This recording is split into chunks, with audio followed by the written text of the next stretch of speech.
kasi puro kayo tulala. Mga kapatid, alam ko na pamilyar tayo sa ating ebanghelyo sapagkat ito yung Annunciation or ang pagbati ng Anghel Gabriel kay Maria na ipinabatid ni Anghel Gabriel kay Maria na siya ang napili na magiging ina ng anak ng Diyos na magkakatawang tao at si Maria naman ay tumugon at sumang-ayon.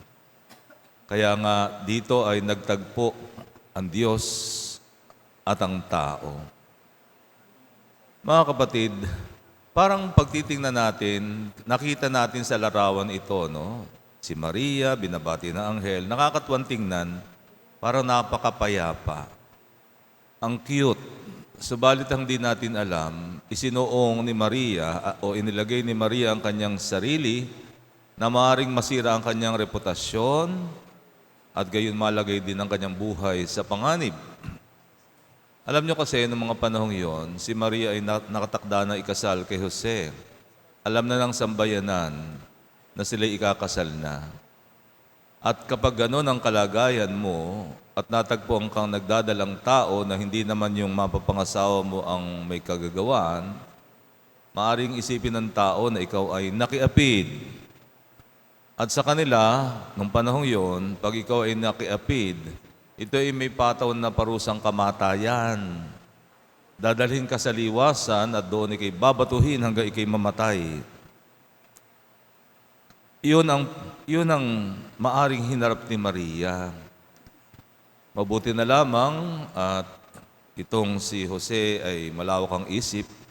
Ayaw niyang mapahiya itong si Maria, kaya plano niya ibibigyan niya na lamang ng kasulatan. Hanggang sa malaman niya sa panaginip mula sa anghel na ito'y kalooban at kagagawa ng Diyos. No? So mga kapatid, nakita natin ang dalawang napakahalagang katangian ni Maria. Unang-una ay ang kanyang matibay na pananampalataya at pagtitiwala sa Diyos. Nung malaman niya sa anghel na yun ang kalooban ng Diyos, hindi man niya ito naunawaan, ay ibinigay ni Maria ang kanyang pagsang-ayon. At ang ilawang katangian ni Maria ay ang kanyang kababaang loob. No? Isinuko niya ang kanyang sarili at ang kanyang sagot, ako'y alipin ng Panginoon. Maganap sa akin ay yung sinabi. At dahil nga dito, si Maria itinuturing na modelong alagad, no? The model disciple na dapat nating tularan. Subalit sa totoo lang, madaling sabihin yon, pero alam ko, mahirap isagawa. So ang tanong natin sa sariling natin, bakit nga ba tayo nahihirapan sumunod sa kalooban ng Diyos? No? I will give you two reasons. Oftentimes, these are the two reasons. Number one, una-una tayo bilang mga tao, madalas naunahan tayo ng ating human reason di ba? Madalas, sasabihin natin, halimbawa may nais ipagawa ang Diyos sa atin. Madalas ang ating katwiran, I need to understand first before I believe, no? Kailangan maunawaan ko muna bago ako sasampalataya, bago ako susunod. And oftentimes, yun ang problema. Kasi kapag gano'n ang ating katwiran sa Diyos, kailangan maunawaan ko muna bago ako susunod. Malamang hindi natin maunawaan at malamang hindi ito humantong sa pagsunod. Bakit? Alam niyo mga kapatid, kung ating gagamitin ang ating human reason, ang ating human reason ang ating human intellect ay tulad ng isang balde. Ikukumpara mo naman sa karunungan ng Diyos na singlawak ng karagatan. So paano mo ilalagay yung tubig sa karagatan sa iyong balde? Imposible, di ba? Imposible. Imposible. Kaya kailangan sumampalataya ka muna bago mo mauunawaan. No? You need to believe first so that you will understand. So that's the first reason. The second reason, bakit tayo nahihirapang sumunod sa kalooban ng Diyos, punong-puno na kasi tayo ng ating sarili.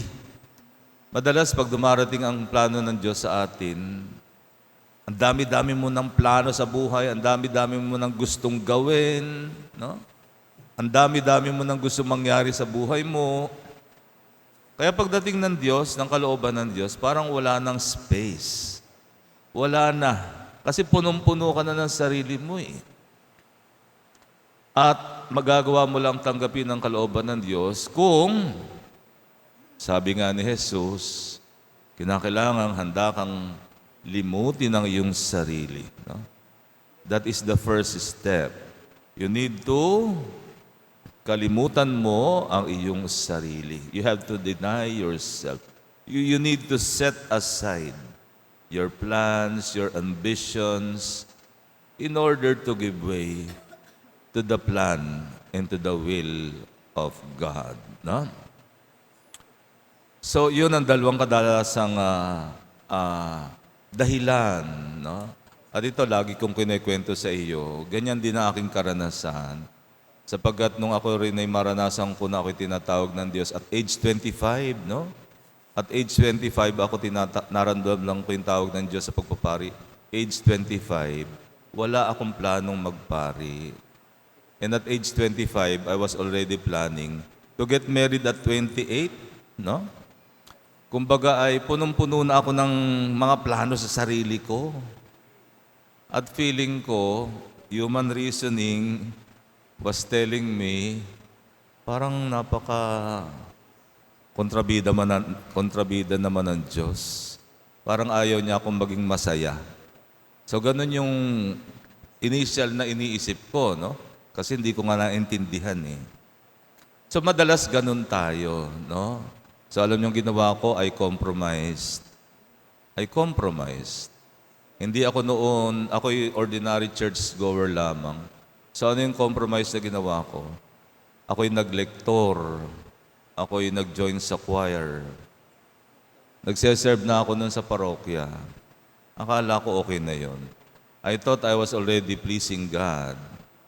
Hanggang sa one time, while I was praying, ramdam ko kinakausap ako ng Diyos. At ang sabi ng Diyos sa akin, alam mo, Rick, ang mahirap sa'yo, gusto mong maglingkod sa parang gusto mo. Hindi sa parang gusto ko. Sa paraang madali para sa iyo. Natauhan ako, napahiya ako kasi totoo yun eh. Gusto kong maglingkod sa parang gusto ko at sa madali. So madalas mga kapatid, ganyan din tayo. Diba? Gusto nating maglingkod, yes. Subalit sa paraang gusto natin. Hindi naman sa paraang gusto ng Panginoon. So in that way, we are actually pleasing ourselves, no? Not God. Okay? Balikan natin si Maria. Si Maria may plano na, nakatakda na siyang ikasal. Natural, wala naman siyang planong maging birhen habang panahon kasi isang obligasyon ng asawa sa kanyang asawa ay bigyan ng anak, no? Si Jose. Subalit yon, kinalimutan niya yon. Hindi niya na pinairal ang kanyang human reason. She surrendered herself to the will of God. And with so much humility. No? Sa makikita natin mga kapatid, may dalawang area na kailangan tayo ay lumalim para magawa nating masunod ang kalooban ng Diyos. Unang-una, kinakailangan tayo lumago at lumalim sa pananampalataya. At alam niyo mga kapatid, faith is a gift from God. Only God can give us faith. And the second one is humility, kababaang loob. Yun ang kailangan ng nais sumunod sa Panginoon, kababaang loob. Yung bang your humility to put yourself down and to surrender your will to God, no? Yun ang kailangan. Kasi otherwise, you will always question the will of God, no? Yun ang madalas na problema. We question the will of God. And again, humility is a gift from God. Kaya nga itong dalawang ito, no? Faith and humility. These are the two areas that we need to grow and to become deep, and only God can give us that. Kaya, di ba sabi ni Lord, humingi ka at ikay bibigyan. No? Humingi ka. Try the Lord. No? Humingi ka. Humingi ka ng patibayan ng pananampalataya at bigyan ka ng malalim na kababaang loob.